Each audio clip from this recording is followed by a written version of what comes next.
Hey everyone, happy Monday. Hope everybody had a great weekend. I was going to do a video on Friday, but there was no news. And I had written down a couple of things I want to talk about, and that was on Friday, but I figured I would just wait them through the weekend to see what happens.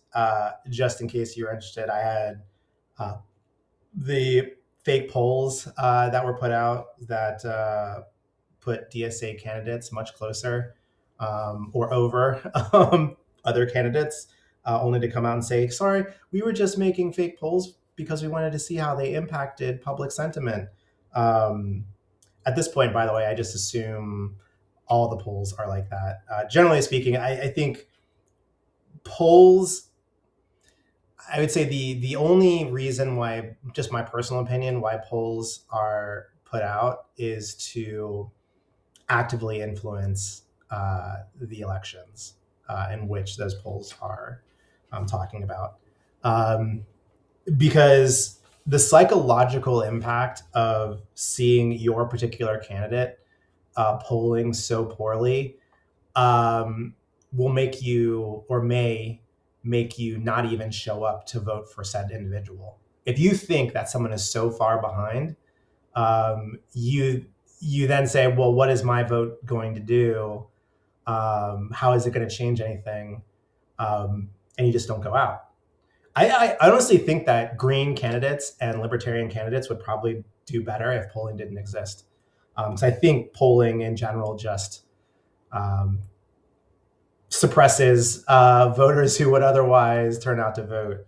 Um, just my personal opinion based on what I'm seeing out there. And also, all of the polling that has since, like in the Trump era, has been off.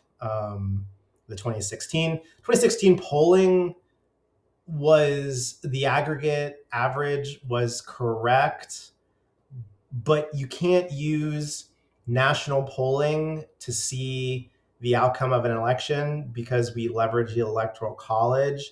And while Hillary Clinton won the popular vote by the almost the exact margin of the national polling, she didn't win the election because she didn't win certain states. And so you can't rely on it. Also, going into the 2024 election, you had Biden leading, and then trailing, and then leading most of the time, and then swapped for Kamala after the debate. Kamala was leading in almost all the polling, yet Trump won the popular vote, in which he was said to be behind in. And generally, there's like a 3 to 4 point, in some cases 5 point margin of error in these polls. That's disadvantaging Republican candidates. And so, at any rate, that's just one of the things I had on there. Iran, the president had come out saying he wanted to end the war, and then I guess he got a bunch of pushback and said, like, if they do sanctions, like, it's not going to be good for the U. Like, we're gonna strike back. It's okay, buddy. Um, the Iran war is kind of a watch at this point. Iran is losing the war. Iran's economy is it's tanked. Inflation is insane there right now.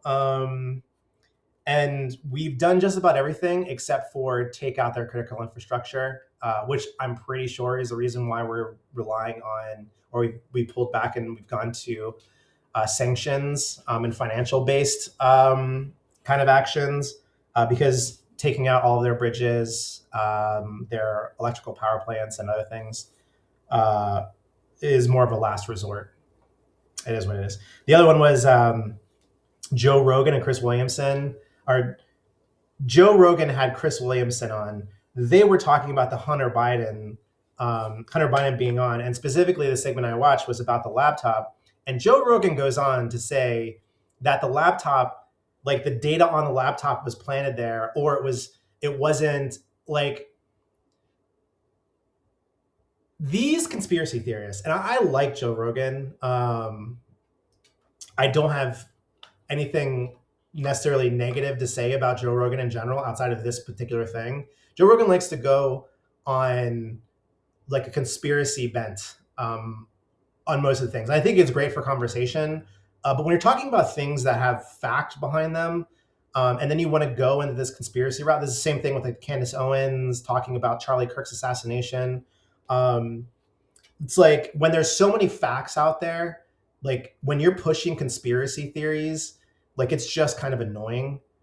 This particular thing annoys me. I mean, just this whole thing on trying to refresh or revitalize Hunter Biden's character is super annoying.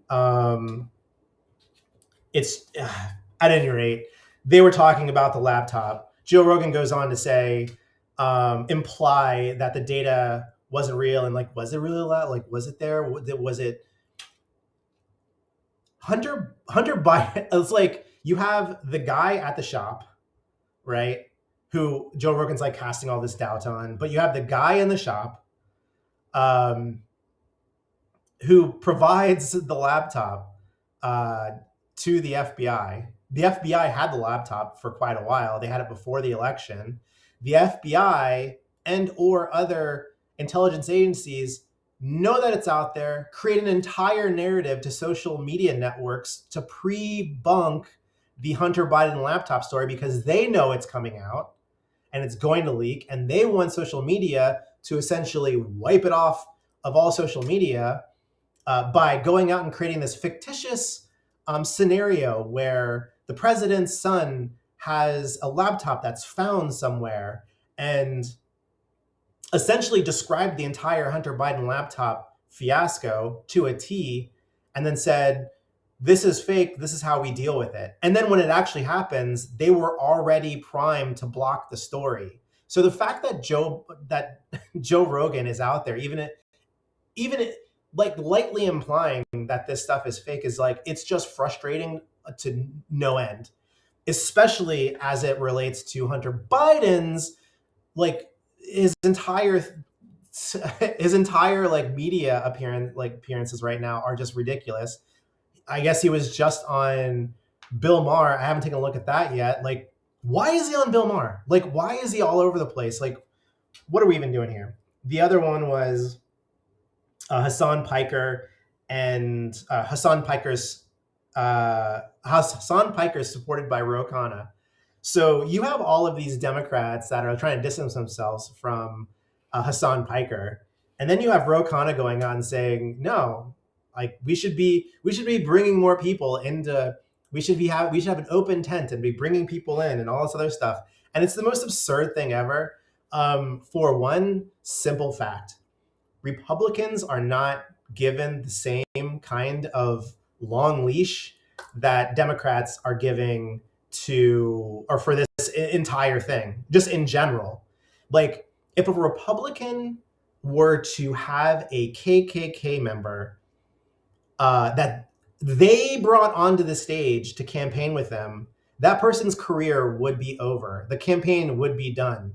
The media would be talking about it forever. But for some reason, you can have Hasan Piker and a bunch of these extreme far leftists come out and be embraced by the party, and yet we just have to sit here and go, like, what are you guys doing right now? Like, this is insane, like absolutely insane.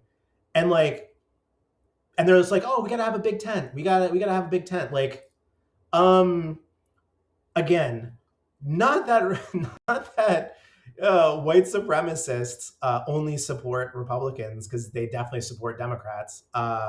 They were Democrats for a century, and I would argue still are largely. But the like, it's just you can't have on the Republican side. You just can't have like radical people. Like, I guess the better example would be Nick Fuentes, right? Like, no Republican candidate is inviting Nick Fuentes to come onto this stage and rally with them at a campaign. Like, that would be insane. That would be absolutely insane. And yet, Democrats have people like Hasan Piker out there spouting a whole bunch of nonsense, and they can't police their own side. They're not forced to. Like, by the way, keep bringing Hasan Piker out. Please, for the love of God, keep bringing Hasan Piker out. But the two subjects that I had written down today that I wanted to cover, and these are going to be the last time that I cover these subjects. One is data centers, and two is flock cameras. I think they kind of both sit in the same kind of world of like it's fake outrage and it makes no sense. And I'll just use the data centers. I can actually use this little thing right here as the example for both of these, as to why the outrage is dumb. Data centers support everything, and literally everything. And data centers have been around. I've talked about this in previous videos. Data centers have been around for decades now. They actually used to be much larger, and enterprises had their own data centers because they were using tape. And if you ever saw the old IBM kind of mainframe things, like they were huge, and they only stored like a couple megs of data at max, at like best case scenario, a couple megs on a big tape reel. When you started to go to hard drives and there was this big compression of the footprint of data centers essentially started to blow up. The cost for them dropped dramatically. They were needed for the internet, and all of the applications that were being built they were usually being built on hardware from a company that was put in a data center, or a company had built their own data center within their own site. And they just expanded it out until they needed to go to a third party to actually take that infrastructure and put it there because they ran out of room. But nonetheless, the rise of the internet in like let's just say 1995 and on, right? You got AOL for dial-up, and you've got all this stuff happening. Boom, it's exploding. So internet infrastructure was the first boom of data centers. The second wave of it was actually companies moving their infrastructure into data centers because it became better for them to manage it that way versus having that infrastructure sitting on site. Requires cooling, dedicated cooling, and electrical, and all this other stuff. And data centers had that in spades, as well as very fast internet connections. At the time, it was like T1. And so you had that. And then you have essentially enterprise companies using or building more of their applications in the cloud. You had companies like Salesforce pop up. And so you had these entirely SaaS-based companies needing a place to actually put their infrastructure. And so they're renting out rack space at, say, Rackspace, or these other, there's many other companies that are out there. And so it's an explosion. And then you have these guys. And everything that you do on your phone is in a data center, whether it's the phone itself being backed up. So I've got an iPhone. It has iCloud. iCloud is in the cloud. There's the Find My iPhone app. For those who lose their phone and need to be able to track it, like all of that is hosted in a data center, leveraging GPS, which also has its own infrastructure. And then you have like all of the applications that are on the phone, and all of those are SaaS-based applications. They're hosted in the cloud, probably in an AWS data center and AWS infrastructure, or Azure or Google. It could be any of them. But the point is all of that stuff is sitting out there. There is you're going to be watching me on X or YouTube or Rumble. All of those are hosted data centers somewhere. And so like the anti-data center push right now is fake. It doesn't make any sense because data centers have been around for a very long time. Again, I grew up in Northern Virginia, in the Dulles, Sterling area. That's like the internet infrastructure of the East Coast, and so like hundreds of data centers are there, and nobody ever had a problem with them until like last year.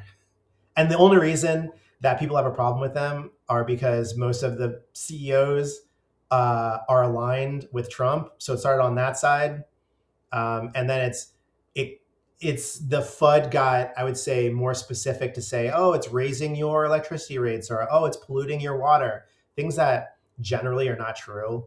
And so, like, you can even track the rising energy prices in any of these areas and find that energy prices are rising at a pretty sustained rate over a period of time in these areas and just across the country in general.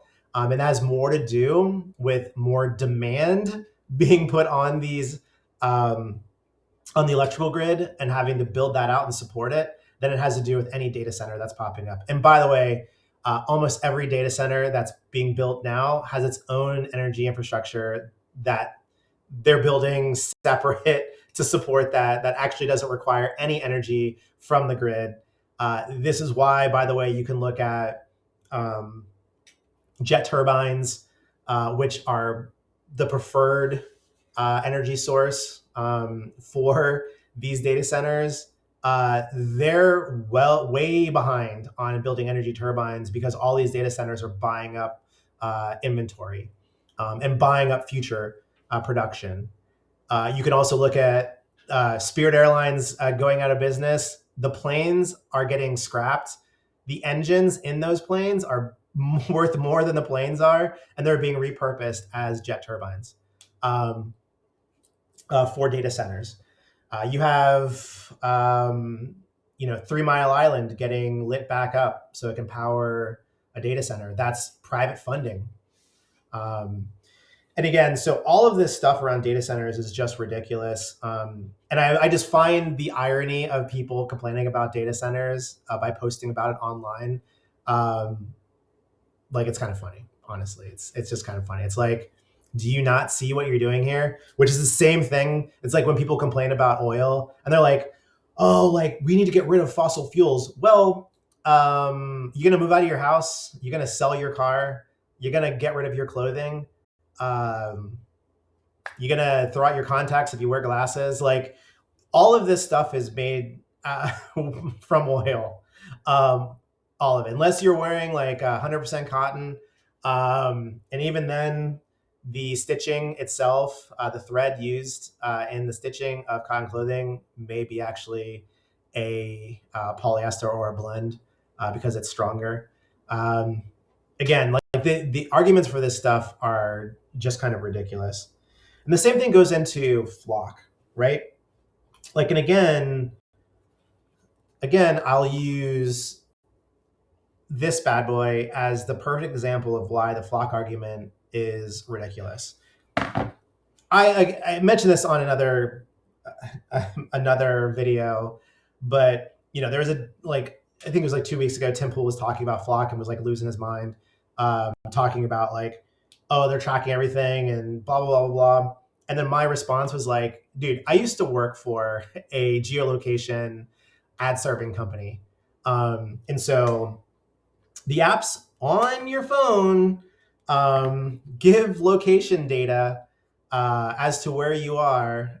You can turn it off, but it's still going to almost always send location data, which is why, like, on the iPhone, it's like, hey, these apps are using your location or sharing your location. Do you want to still do that? And you're like, well, it's a weather app. And so, yeah, I kind of wanted to do that because I need to be relevant to where I'm at.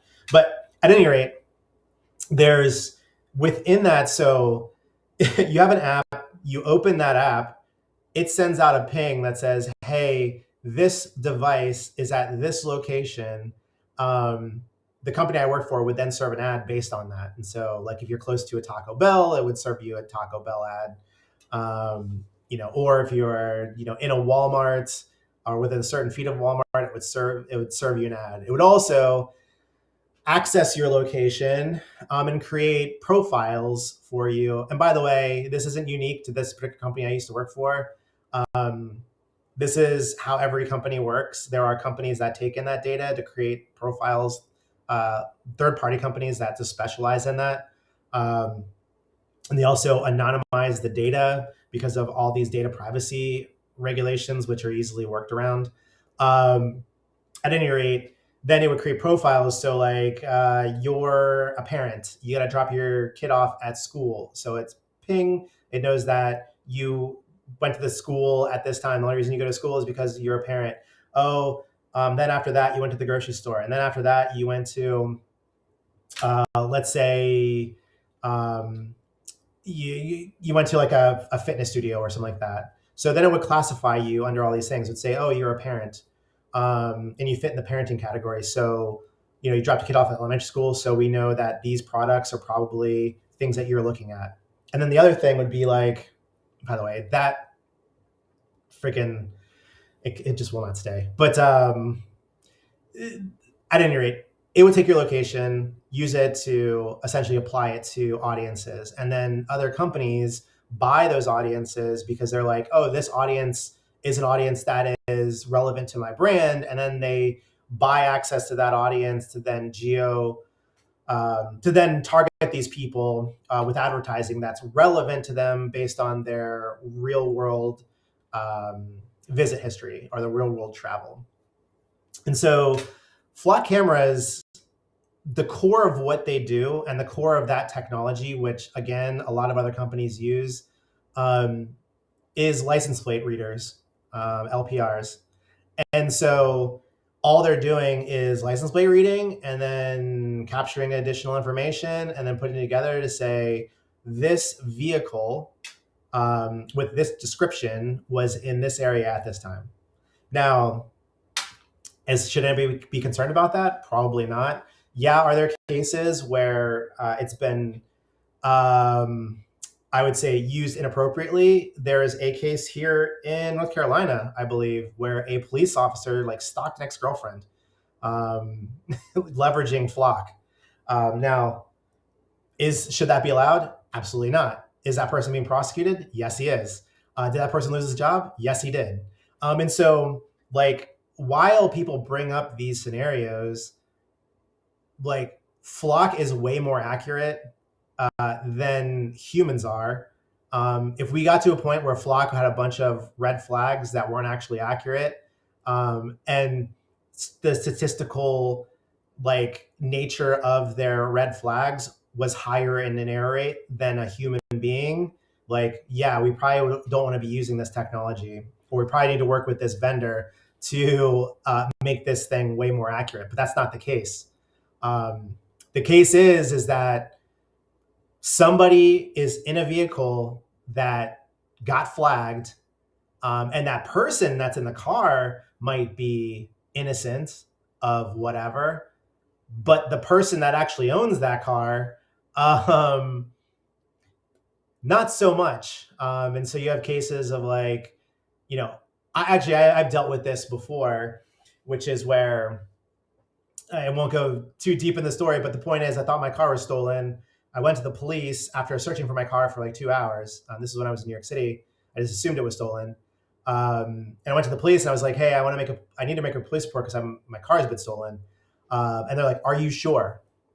Are you sure your car was stolen? Because if we put this into the system and you find your car, it takes a long time for this system to actually remove the car or remove that flag from all of the police vehicles that are out there. And there's a high probability that even if you get the car back and you come to us and we push the update, that an officer, you might still come up as a stolen vehicle and you get pulled over." And that's essentially the same what's happened with Flock, is that you have people that have registered cars stolen, and then somebody else was driving it, or even the person that made the request and then went in and told the police, "I found my car." They're still getting pulled over and treated as if the car was stolen. That is no different than when LoJack is activated and somebody gets their car back and forgets to update LoJack. And then they find themselves in a situation where they have a bunch of cops drawing guns on them, pulling them over in an aggressive manner. So this stuff happens. But again, these devices carry way more personal information than Flock will ever carry. It knows where you're at. It knows your patterns. It knows where you parked your car. It knows ultimately everywhere you parked your car. whether you're using Apple Maps or you're using Google Maps. It's, by the way, a great feature, especially if you're parking in an area where you're not very familiar and you have to walk blocks from your car. You're like, oh shit, I can't remember where I parked my car. My phone remembered. It's a great value add. But if you're committing a crime, not good. It's got all your information on it. I mean, you have credit card information on here. In some cases, passport information, driver's license information, your insurance information, where you live, who's related to you. In some cases, your medical history, which is, by the way, on the face of this, and for the purpose of, if you ever got into a medical emergency, like your information can be on the phone, so they can just access it directly from the phone to see what blood type you are, and if you're diabetic, and this, that, and the other, and any medication, things that are important to saving your life. But these things carry way more information than Flock, as well as this thing is always listening. Hey Siri. Yep. Always listening. The camera, they say on iPhones it's not always on, but who knows? Same, I can't say the same thing for Android devices. But the point is these bad boys, speaking of which, these bad boys carry way more information than Flock does. And Flock's only purpose is to help solve crime faster. These things, if you commit a crime, are the fastest way to helping identify that you were at a place at a certain time. Maybe you took a video of said crime and you posted it here, and then you push it up into the cloud, in which then they're getting a warrant to get access to your iCloud. But all of that stuff it's all here. Flock and other companies like Flock are just taking license plate reading and adding additional levels of context over it. I mean, like ShotSpotter, like the fact that people are against ShotSpotter, like that's the most absurd thing ever. You put ShotSpotter in areas where shootings happen, so police are able to triangulate where a shooting may have occurred and be able to respond when the shooting happens, not when people call 911. Again, all of this technology is out there to help save lives and ultimately help reduce crime, because somebody's less likely to, rob a house or rob a business if there's cameras all over the outside of it. It's just a fact. Or they've got to figure out how they can defeat the camera systems and the security systems before they get there. It's complicated. They'd much rather just go on to someplace else that has less sophistication to it, and is easier to get in and get out without being seen. But it's very difficult to do that these days because, again, these devices exist. Cameras are ubiquitous everywhere, whether it's in residential neighborhoods like mine, on houses, doorbells, regular just cameras outside of your garage or outside of other places, which is where some people have them. On businesses on the outside, on businesses on the inside. I was recently at a Vietnamese place over the weekend, and I was like walking to the back room to the bathroom, and as soon as I got around the corner in the hallway, it's like, hey, just so you know, you're being video recorded. Like, automated message comes out, mainly because the bathrooms were just right by the actual back door of the business, and it makes sense. But they're everywhere, and again, like this whole, data centers, the argument's ridiculous. It makes no sense. People are hypocrites for complaining about data centers while simultaneously posting it to social media. You lost the plot there, buddy. Flock cameras, same thing. Or I won't even say flock cameras. I'm just going to say any LPRs, LPR software that's out there that sits over existing camera infrastructure, or if it's flock or whatever. Like, people need to understand what this stuff is actually doing, understand its intended purpose, and understand that if you got one of these, there's way more information that's capturing than what Flock is capturing. But at any rate, Let me know what you think in the comment section below. Am I off base? What do you think about some of these topics that I was thinking about last week? And as always, keep believing that the best is still ahead for America.